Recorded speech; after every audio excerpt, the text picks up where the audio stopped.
가전제품 소음이 불러온 위험한 경고. 당신의 가해자 가족이 알고 있는 진실. 최근 귀뚜라미 소음을 아는지요?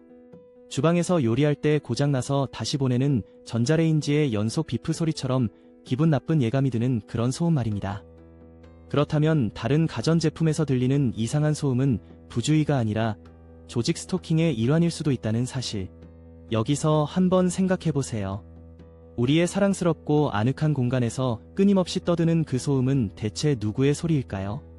대체 얼마나 더 찌질한 벌칙을 받아야 하죠? 왜냐하면 우리의 가전이 알고 있는 이 비밀이 가해자들에게는 집착의 증거가 되니까요. 가전제품 감시의 파트너가 되다. 조직 스토킹의 매력은 바로 이 소음에 숨어 있습니다. 이야기의 주인공이 되는 서사와 함께할 다양한 실험적인 방법. 소음 속에 속삭임 평범한 일상 대화에 스며든 괴롭힘으로 그들의 존재감을 드러내죠. 어디선가 스쳐 지나가는 오토바이 배달부가 말했습니다. 아무도 너를 사랑하지 않아. 그리고 택배기사가 눈빛을 주며 이렇게 중얼거리죠. 우리 관계는 특별해. 심지어 지하철의 소음 속에서 장비를 가진 누군가의 목소리가 들리기도 합니다. 여기서 멀지 않은 곳에서도 계속 지켜보고 있어. 아, 그들 참 찌질해 보이네요. 그들은 분명 피터팬 증후군에 걸린 듯합니다. 방에만 틀어박혀서 연인처럼 짝사랑하는 다 그런 애들 말이죠.